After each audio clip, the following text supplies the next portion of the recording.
एक रानी जिसने अपना सिर काट कर अपने पति को निशानी के रूप में दे दिया कि तुम ये युद्ध जीत कर ही आना।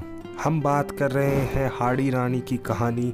हो सकता है आपने कभी ना कभी हाड़ी रानी का नाम सुना हो या ना सुना हो, पर ये एक ऐसा टॉपिक है जिसके बारे में आपको पता होना चाहिए। राजस्थान की जो हिस्ट्री है उसमें कई ऐसे पहलू हैं जो बहुत बड़ा महत्व रखते हैं, पर आज के टाइम में लोग उनको भूलते जा रहे हैं। इस कहानी से मेरा उद्देश्य यही रहेगा कि आप हिस्ट्री के बारे में और जाने अच्छे से, क्योंकि आज जो राजस्थान आप देखते हैं वो इस हिस्ट्री से ही बना है। तो उसी हिस्ट्री के एक पेज में आज हम बात करेंगे हाड़ी रानी की कहानी क्या थी। सबसे पहले इनका जो नाम था वो था सहल कंवर चौहान। ये जो है बूंदी के हाड़ा चौहान राजपूत की बेटी थी। तो इनकी जो है कास्ट में हाड़ा आता था, तो उस वजह से इनको जो है बाद में जाके नाम प्रसिद्ध हुआ था हाड़ी रानी। अब होता कुछ ऐसा है कि जब इनकी शादी की उम्र होती है तो इनकी शादी कर दी जाती है रतन सिंह चूड़ावत के साथ, जो कि मेवाड़ के सलूम्बर के सरदार थे। इनकी मैरिड लाइफ शुरू ही होती है, 6-7 दिन हुए ही होते हैं कि रतन सिंह को एक युद्ध के लिए बुला लिया जाता है कि हमें आपकी मदद चाहिए, आपको आना होगा। और ये युद्ध क्यों होता है, तो यहाँ से एक कहानी थोड़ी सी घूमती है, तो आप इसको ध्यान से समझिएगा होता क्या है। तो किशनगढ़ की एक राजकुमारी थी चारुमती, वो बहुत सुंदर थी। तो औरंगजेब जो है उससे शादी करना चाहता था, पर वो राजकुमारी नहीं चाहती थी कि मैं औरंगजेब से शादी करूं। तो मेवाड़ के एक राजा थे राज सिंह प्रथम, तो उनको जो है चारुमती एक खत लिख के भेज देती, एक संदेशा पहुंचा देती कि मेरे साथ ऐसा ऐसा हो रहा है, आप मुझे बचाइए। तो राज सिंह सोचते हैं कि मैं औरंगजेब को वहां तक पहुंचने ही नहीं दूंगा और मैं चारुमती के साथ शादी कर लूँगा। पर इस चीज़ में उन्हें मदद चाहिए थी, क्योंकि औरंगजेब को रोकना कोई आसान काम नहीं है। बहुत बड़ी सेना हुआ करती थी औरंगजेब के पास। तो वो इसीलिए जो है बाकी जो भी साथी थे राजा राज सिंह के, वो उन सबको संदेश भिजवाते कि आप लोग आइए और युद्ध में सहायता कीजिए। तो इनमें वो संदेश भेजते हैं रतन सिंह चूड़ावत को भी। तो ये मैंने आपको शॉर्ट में एकदम समझा दिया कि युद्ध क्यों चल रहा था, रतन सिंह को क्यों बुलाया जाता है। अगर मैं इसको भी सही से समझाने बैठूंगा तो इस पर भी एक पूरी वीडियो बन सकती है, इस पर कभी हम और बात करेंगे। फिलहाल हम वापस आते हैं हाड़ी रानी की कहानी पर। तो रतन सिंह को बुला लिया जाता है इस युद्ध के लिए कि आपको मदद करनी होगी, जो सेना आ रही है औरंगजेब की उसको आपको रोकना पड़ेगा, सहायता करनी पड़ेगी। तो जब ये खत मिलता है रतन सिंह चूड़ावत को, तो वो जो है जाना नहीं चाहते, क्योंकि उनकी एकदम नई नई शादी हुई होती है और वो अपनी पत्नी को छोड़कर जाना नहीं चाह रहे थे युद्ध के लिए, क्योंकि उन्हें पता था युद्ध में गया तो अभी नया जीवन शुरू हो और हो सकता उसमें मौत का भी खतरा हो। तो उनको थोड़ी हिचकिचाहट हो रही थी, पर फिर वो अपना राजपूत धर्म मानकर युद्ध को प्रायोरिटी देते और युद्ध के लिए निकल पड़ते हैं।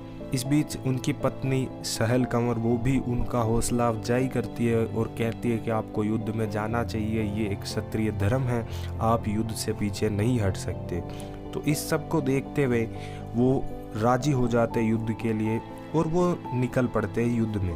पर उनका जो मन है वो वहीं पर ही रहता है। तो युद्ध के लिए जाते समय कुछ दूर से ही उन्हें कुछ एक ऐसी इच्छा होती है कि वो एक संदेश लिखते हैं और अपने सैनिकों के जरिए उसको पहुंचाते हैं अपनी रानी तक। और उस संदेश में ये लिखा होता है कि तुम मुझे भूलना मत, याद रखना मैं बहुत जल्दी ही इस युद्ध को ख़त्म करके वापस आऊँगा तुम्हारे पास। एक चीज़ और भी लिखी होती है इस संदेश में कि तब तक के लिए क्यों ना तुम मुझे एक ऐसी अपनी निशानी भेज दो जिसे मैं इस युद्ध के दौरान देख सकूं और तुम्हें याद कर सकूं।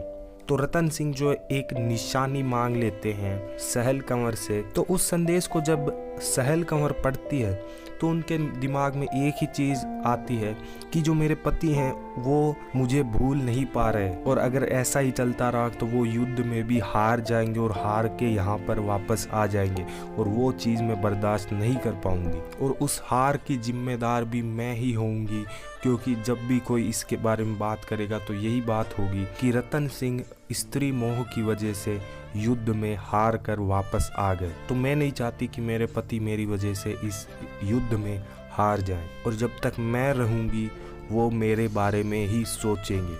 तो इसी चीज़ को ध्यान में रखते हुए वो एक चिट्ठी लिखती है और सैनिकों से कहती है कि जो मैं निशानी दूंगी उसको तुम एक सोने की थाल में रख लेना और सुहाग की चुनरी से उसे ढककर ले जाना। और इतना कहते ही वो अपने पास पड़ी एक तलवार से अपना शीश जो है उसको काट लेती है। जो सैनिक थे वो भी ये चीज़ देख नहीं पाए, पर उन्हें जैसा बोला गया था वो वैसा ही करते हैं। और जब ये निशानी लेकर वो जाते हैं रतन सिंह के पास, तो रतन सिंह पूछते हैं ले आए निशानी।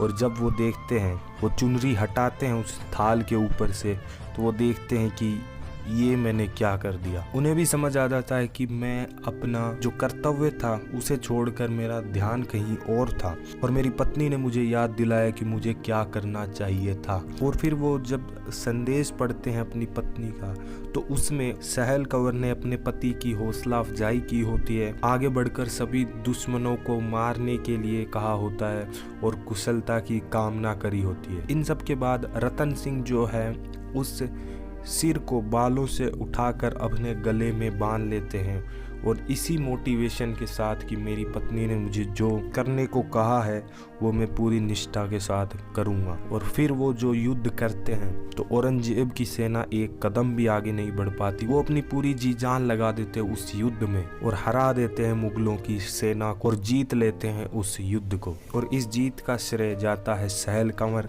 या कहो हाड़ी रानी को, क्योंकि उन्होंने ही वीरता दिखाई कि अपने पति को स्त्री मोह से बाहर निकालने के लिए अपना सिर काट कर दे दिया। उस वजह से ही वो उस युद्ध को जीत पाए, नहीं उनका ध्यान पूरा वहां पे लगा रहता और वो उस युद्ध को हार जाते और कहानी कुछ और होती। आज हाड़ी रानी का बलिदान मेवाड़ के लोग याद करते हैं। सलुम्बर में आज भी ये महल है और वहाँ पर रानी का ये स्टैचू बना हुआ है। हाड़ी रानी को ट्रिब्यूट देते हुए राजस्थान सरकार में राजस्थान पुलिस की एक हाड़ी रानी महिला बटालियन बनाई जाती है 2008 में।